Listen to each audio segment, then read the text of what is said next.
जिला शिक्षा एवं प्रशिक्षण संस्थान महाराजगंज द्वारा संचालित ऑनलाइन क्लास में मैं मनीष कुमार प्रजापति, प्रवक्ता कला, आप सभी का स्वागत करता हूं।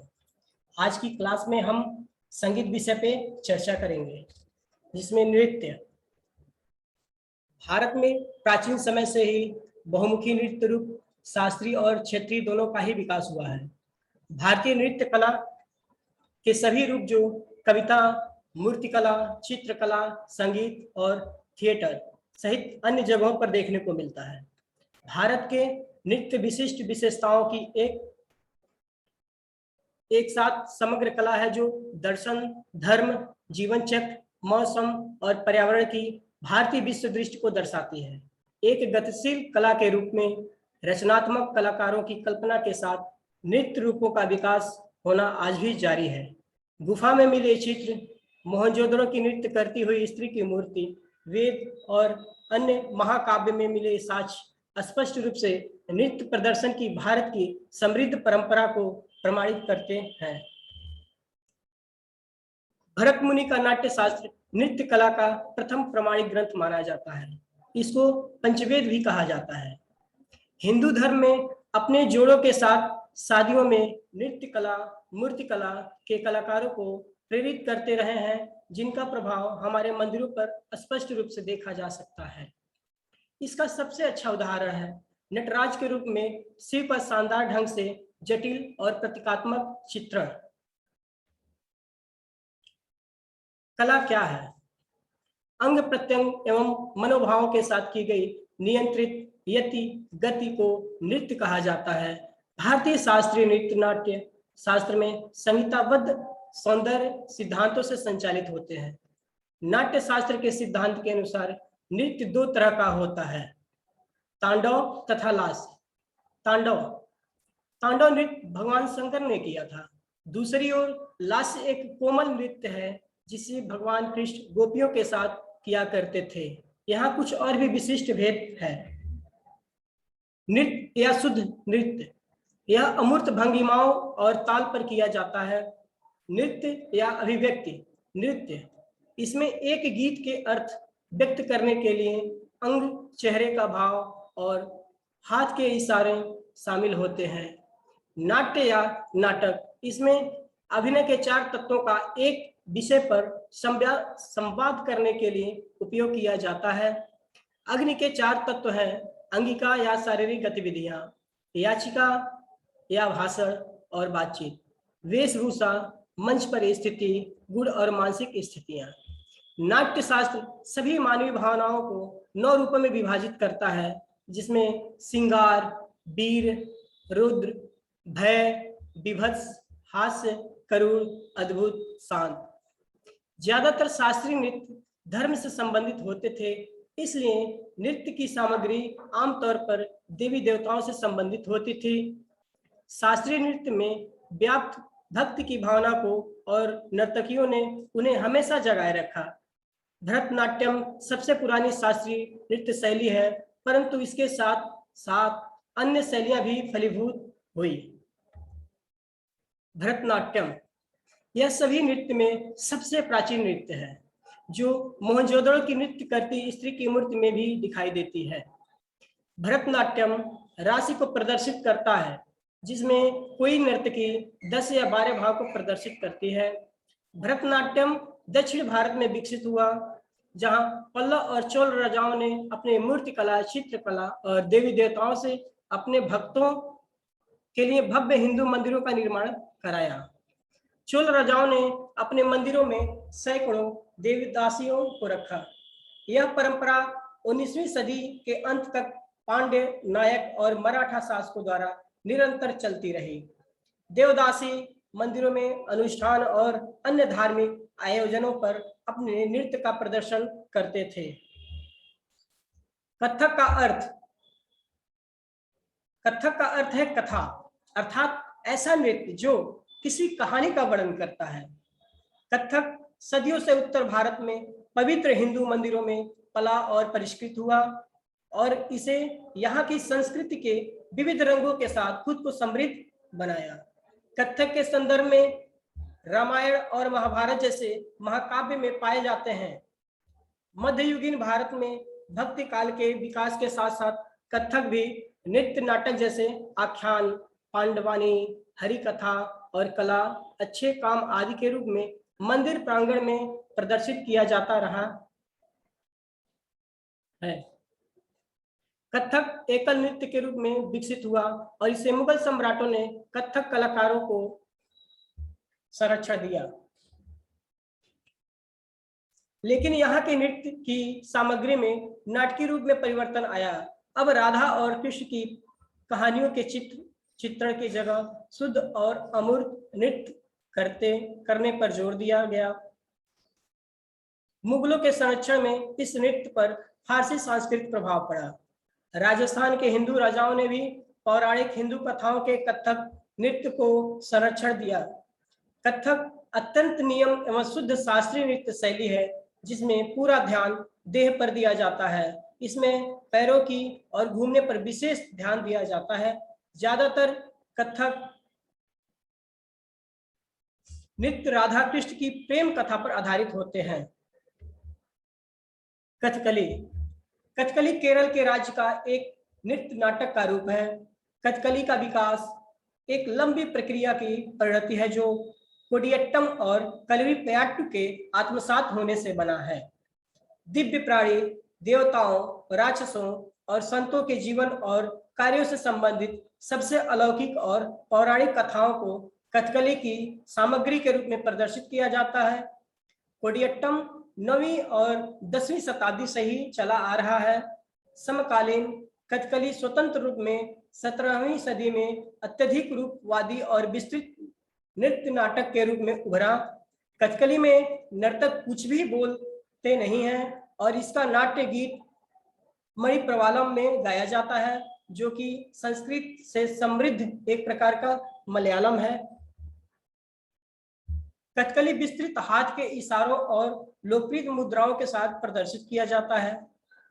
मानसून के महीनों के दौरान नर्तक शरीर को अधिक लचीला बनाने के लिए तेल आदि की मालिश करते हैं।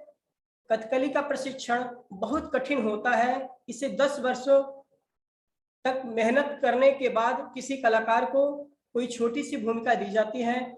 कथकली की वेशभूषा और श्रृंगार कथकली प्रदर्शन की प्रतीकात्मक बारीकियों को दर्शाता है। कुचिपुड़ी प्राचीन मान्यताओं के अनुसार आंध्र प्रदेश के कुचिपुड़ी गांव में योगी सिद्धेंद्र, जो भगवान कृष्ण के भक्त थे, इन्होंने इस नृत्य को तैयार किया और कुछ ब्राह्मण पुरुषों अभिनेताओं के साथ कुचिपुड़ी परंपरा को बनाए रखने की कसम खाई। 16वीं शताब्दी के कई लेख और साहित्यिक स्रोतों में इस नृत्य का उल्लेख मिलता है, जो संभवतः यह गान के साथ विकसित हुआ। जब 1668 में गोलकुंडा के नवाब अब्दुल हसन तहनीशाह के सामने इस नृत्य का प्रदर्शन किया गया तो इससे बहुत प्रभावित हुए। उन्होंने इस प्रदर्शन में भाग लेने वाले ब्राह्मणों को इस गांव को दे दिया। इसके बाद उन ब्राह्मणों के वंशज परिवारों ने इस परंपरा को आगे बढ़ाया। सबसे लोकप्रिय कुचिपुड़ी नाटक में भगवान कृष्ण की सबसे प्रिय पत्नी सत्यभामा की कहानी है, जो अपने दिव्य पति को उनके 16,000 पत्नियों के साथ साझा करने से नफरत करती हैं और स्वयं को एक कोठरी में बंद करके कहीं बाहर निकलने का प्रण करते हैं। फिर आदमी सत्यभामा और भगवान कृष्ण के बीच सामंजस्य स्थापित करने के लिए अच्छे और बुद्धिमान मध्यस्थ की भूमिका निभाते हैं। मणिपुरी नृत्य और संगीत की सदियों पुरानी परंपरा है, जो धार्मिक जीवन के साथ निकट स्थिति में विकसित हुई। मणिपुर में कोई भी सामाजिक उत्सव नृत्य और संगीत के बिना नहीं मनाया जाता। मणिपुर का एक प्राचीन हिंदू त्योहार लाई हरी अबा अर्थात देवताओं की क्रीड़ा है, जो हिंदू देवी देवताओं को समर्पित किया जाता है। पुरोहित गांव के कुल देवताओं का आह्वान करते हैं।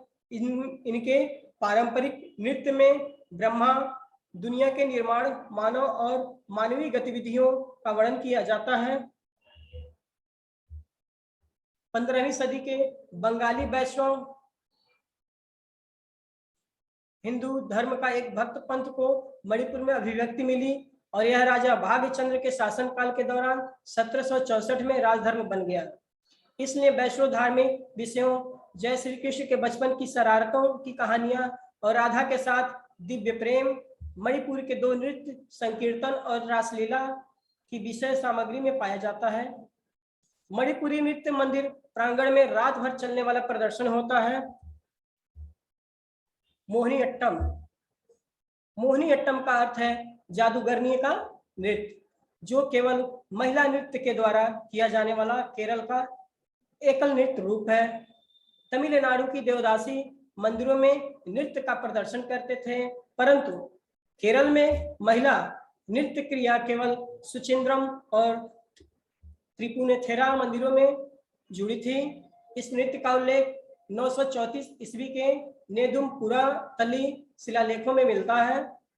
19वीं सदी के एक कवि राजा स्वाति तिरुनल के दरबार में 2 मित्रों और भाइयों शिवानंदम और वादिवेलु को सही शिक्षा प्राप्त हुआ और उन्होंने भरतनाट्यम के समान मोहिनीअट्टम के एकल प्रदर्शन के विकास में महत्वपूर्ण योगदान दिया।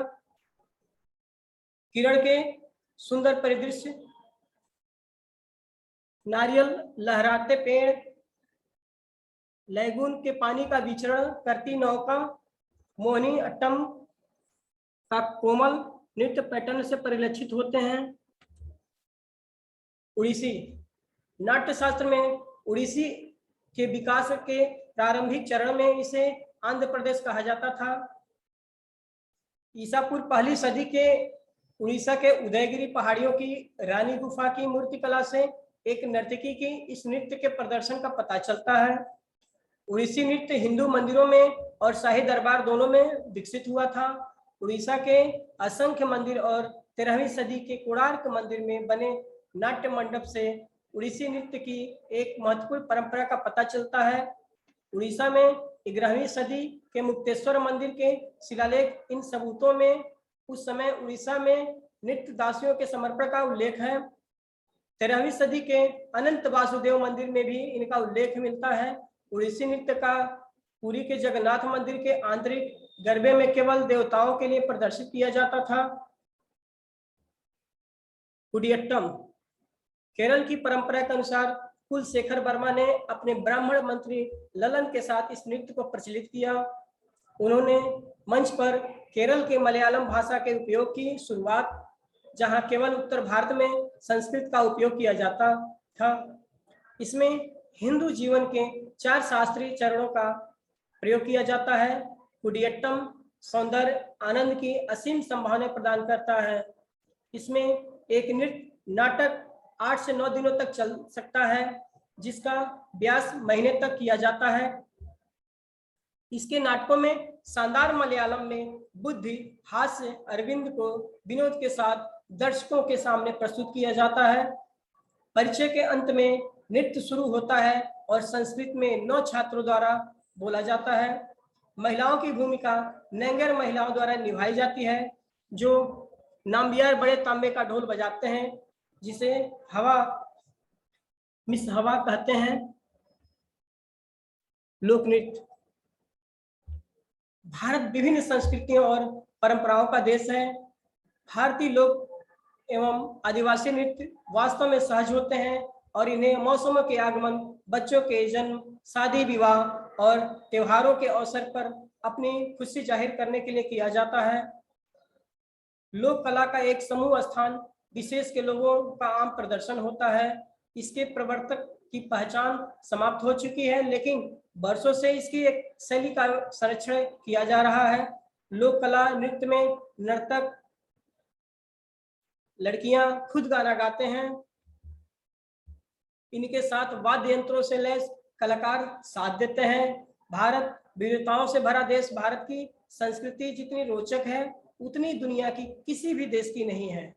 विविधताओं से भरे हमारे देश का हर रंग निराला है। यहाँ की संस्कृति दुनिया की तमाम संस्कृतियों में सबसे ज्यादा उन्नत है। यहाँ की हर एक बात निराली है। यहाँ की संस्कृति, यहाँ के सभी धर्म, खान पान, रहन सहन, सब कुछ विभिन्नताओं से भरा है। लेकिन जो सबसे ज्यादा अलग होगा वह है भारत में बनाए जाने वाले त्योहार, उत्सव और त्योहारों पर किए जाने वाले भारतीय लोक नृत्य जो भारत की संस्कृति और समृद्ध बनाते हैं।